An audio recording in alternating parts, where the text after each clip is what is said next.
An oil spill at a station owned by Kinder Morgan in BC could not have come at a worse time for the company, as the deadline for its controversial Trans Mountain pipeline is only days away. BNN Bloomberg's Jameson Berkow joins me now to look at the impact that this could have on the project. All right, Jameson, let's talk about this. How big of an oil spill are we talking about? We're talking about 100 liters, which sounds like a lot when you put it in liters terms, but if you take a barrel of oil, which actually holds about 160 liters, you wouldn't even fill it all the way to the top from just this one spill. So, there's kind of two ways you could look at this.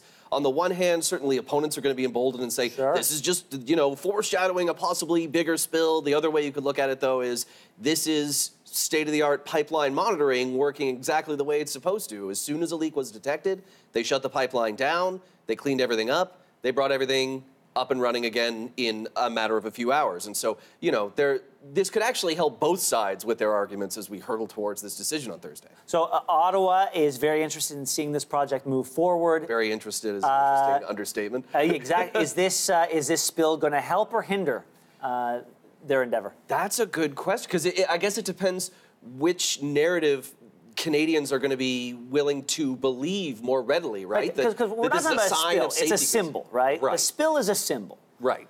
So, if they want to look at the data, like I've been doing, they could see that a spill like this happens maybe once every 8 months or so. Since you could go back, I went back to 1960 to look at that, Ben. But to find a spill where you'd have more than 10 barrels, and even that is easily cleaned up pretty fast. You'd have to have thousands of barrels before you're talking about a real environmental disaster that would take a long time and have real damage.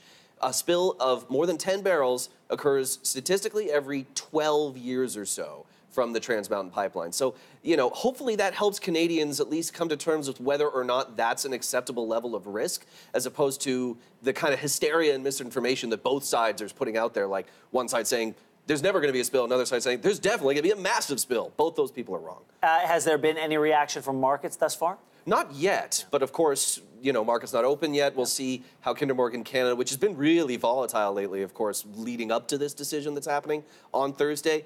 Funnily enough, Bill Morneau, the finance minister, he's going to be in Calgary on Wednesday, the day before the deadline. So we don't know exactly what he's going to be talking about, but if he's not going to give some kind of resolution to this whole issue, then he may not have the friendliest audience in that city. Well, Jameson, we appreciate that you and the team at BNN Bloomberg are going to be looking into this for us today. We appreciate it. We absolutely will. Thank you very much. My pleasure, man.